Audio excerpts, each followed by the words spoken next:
Number 5, ये आपको बहुत ही इंपॉर्टेंट क्वेश्चन है, ठीक है, एग्जाम पॉइंट ऑफ व्यू से।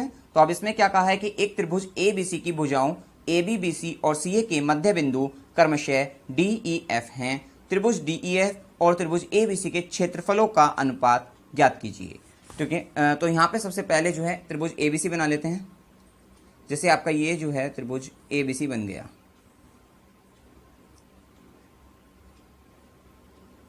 ठीक है, और यहाँ पर ए बी और ये आपकी सी हो गई भुजा, और इसके मध्य बिंदु जो है क्रमशः डी ई एफ, मतलब ए बी का क्या हुआ, डी हो गया, मध्य बिंदु ले लिया डी, और बी सी का ई हो जाएगा आपका, और यहाँ पे आपका एफ हो जाएगा।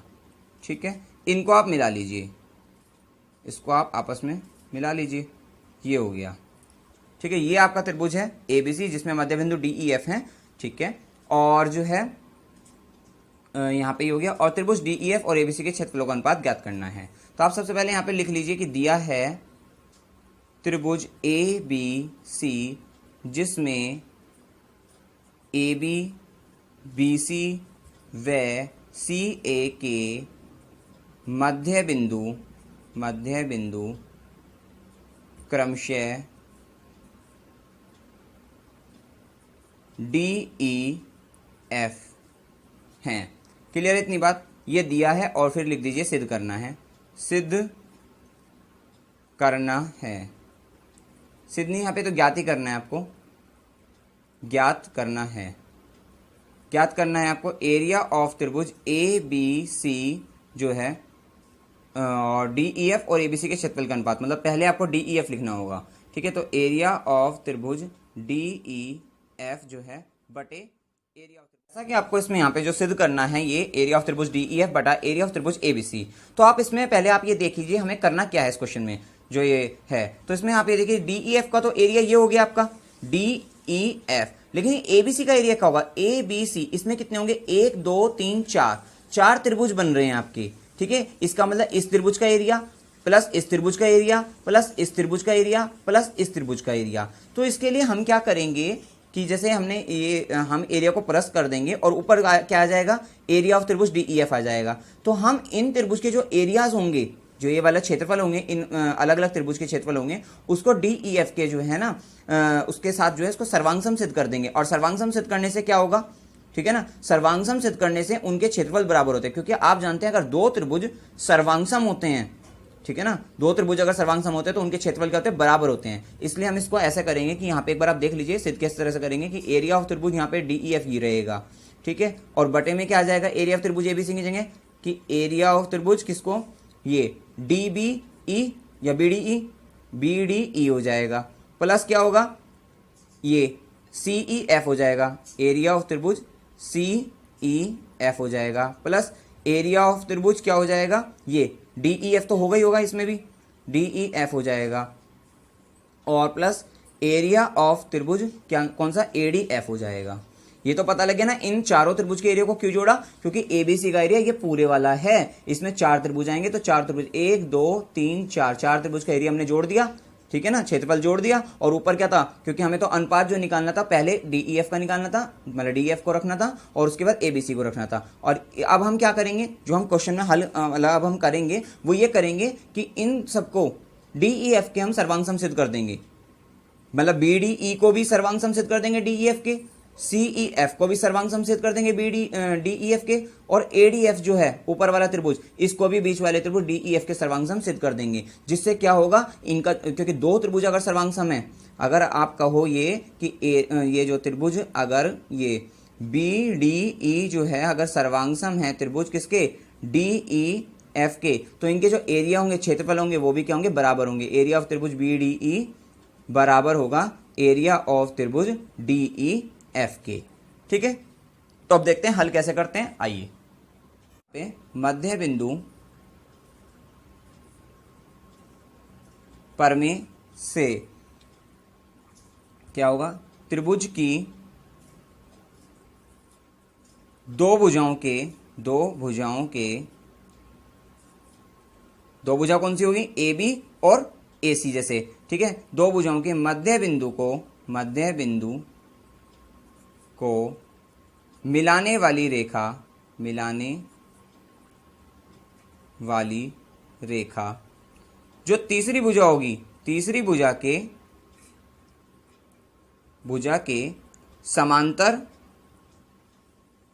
तथा उसकी आधी होती है, उसकी आधी होती है।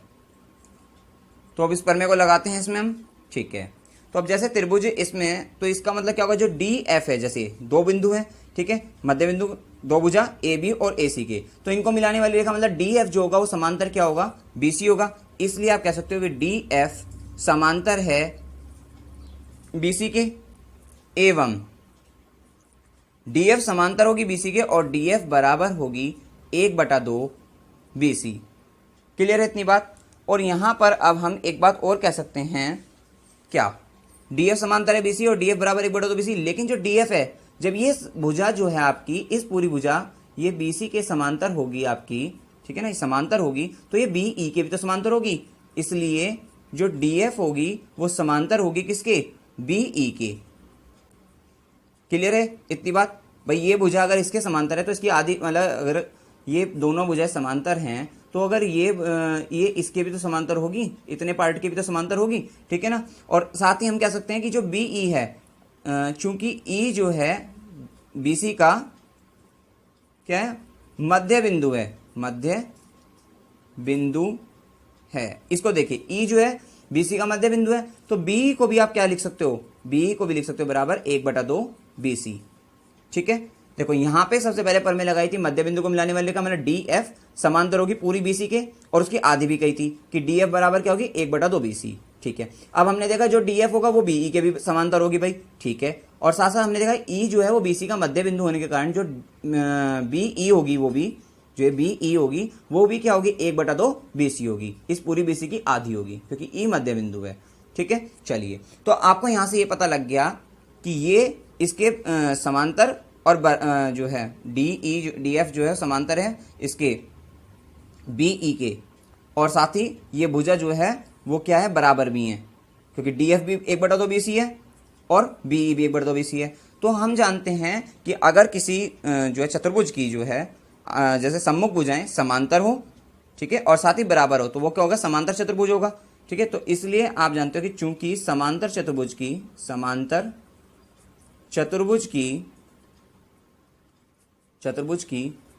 सम्मुख भुजाएं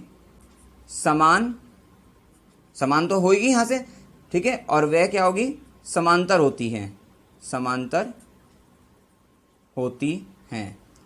व समान होती है। अब जब ये समांतर समान है, इसलिए आप कह सकते हो कि बी डी ई एफ जो है, इसलिए बी डी ई एफ क्या होगा, समांतर चतुर्भुज है, समांतर चतुर्भुज है। अब इसका समांतर चतुर्भुज होने से हमें क्या फायदा लगेगा, अभी तक सबसे पहले हमने मध्य बिंदु पर में लगाई और यहां से इसको समांतर चतुर्भुज सिद्ध कर दिया।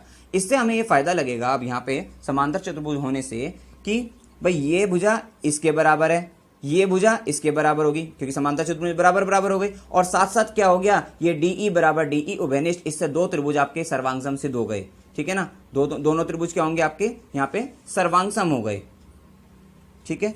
तो हमने यहाँ पे कह दिया कि त्रिभुज किस में ले लीजिए आप, बीडीई में, त्रिभुज बीडीई व त्रिभुज डीईएफ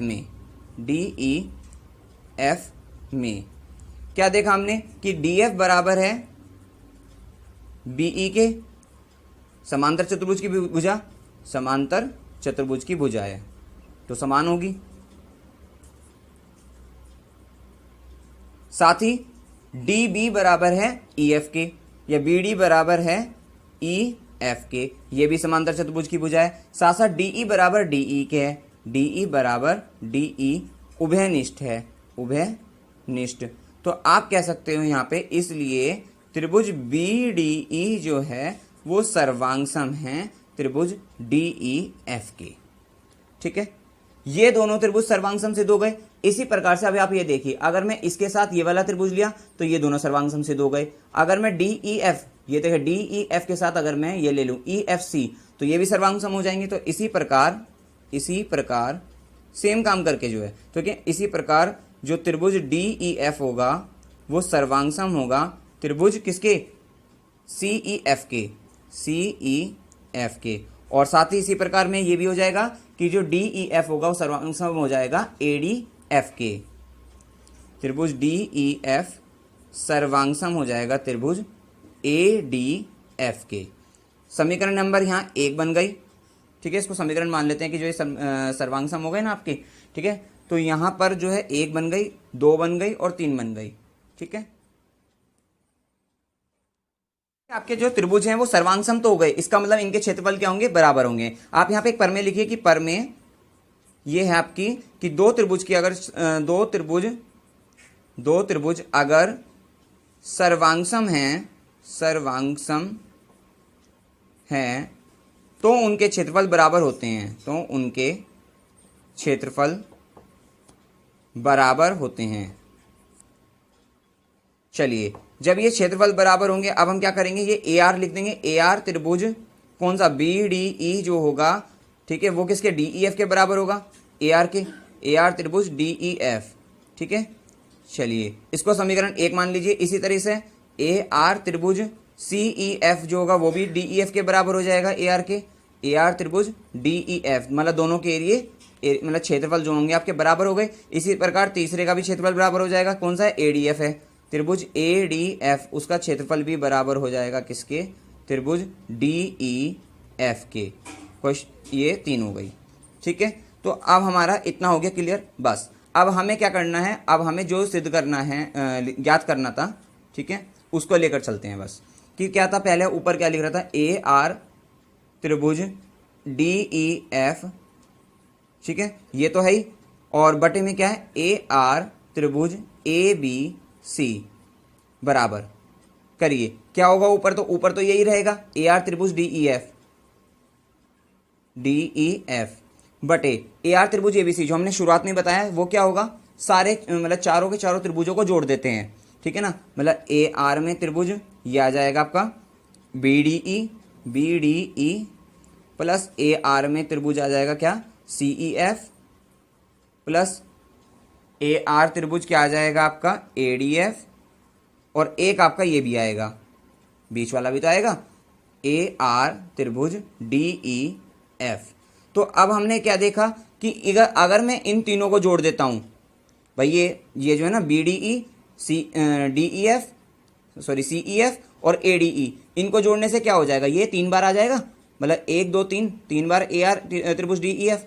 तो हम लिखेंगे ए आर त्रिभुज डी ई एफ बटे इन तीनों को जोड़ने से क्या होगा, एक बार ये जोड़ देंगे तो 3 ए आर क्या हो जाएंगे, त्रिभुज डी ई एफ हो जाएगा, प्लस एक ए आर त्रिभुज डी ई एफ इसमें था ही, ए आर त्रिभुज डी ई एफ। तो यहां से क्या होगा, ऊपर तो क्या है, ए आर त्रिभुज डी ई एफ बटे नीचे 3 तो ये और एक ये, 4 ए आर त्रिभुज डी ई एफ। अब ये क्या होगा, एरिया ऑफ त्रिभुज जो डी ई एफ इससे कैंसिल हो गया और ये बटा क्या रह गया, 1/4 रह गया। इसका मतलब जो त्रिभुज डी ई एफ और एबीसी के क्षेत्रफल का अनुपात आया वो 1/4 आया। आप लिख सकते हो एरिया ऑफ त्रिभुज डी ई एफ बटे एरिया ऑफ त्रिभुज ए बी सी बराबर आया 1/4।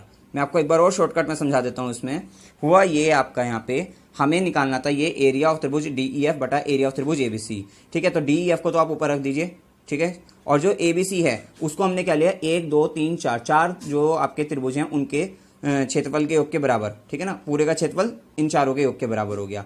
अब इन चारों में से हमें पता कि हमने 1 2 3 जो है उसको इसी के रूप में ले रखे हैं, ठीक है ना। यहाँ पे से आपको दिख गए होंगे कि ये भी इसके बराबर है, ये भी इसके बराबर है, ये भी इसके बराबर है। इसका मतलब इसको तो 3 बार जोड़ लो और प्लस चौथा ही एक बार और जुड़ जाएगा, ठीक है ना। चौथा एक बार ये वाला जुड़ जाएगा और ये इसके जुड़ने से क्या होगा, 4 ए आर हो जाएगा, 4 ए आर त्रिभुज डी ई एफ। और ऊपर त्रिभुज ए आर त्रिभुज डी ई एफ था ही, तो ए आर त्रिभुज डी ई एफ से ए आर त्रिभुज डी ई एफ कैंसिल हो गया, तो बटा क्या, 1/4 बच गया आपका। बस यही आपका आंसर हो गया, ठीक है ना। तो अनुपात ज्ञात हो गया, आंसर क्लियर है। ये क्वेश्चन बहुत इंपॉर्टेंट भी है आपके लिए।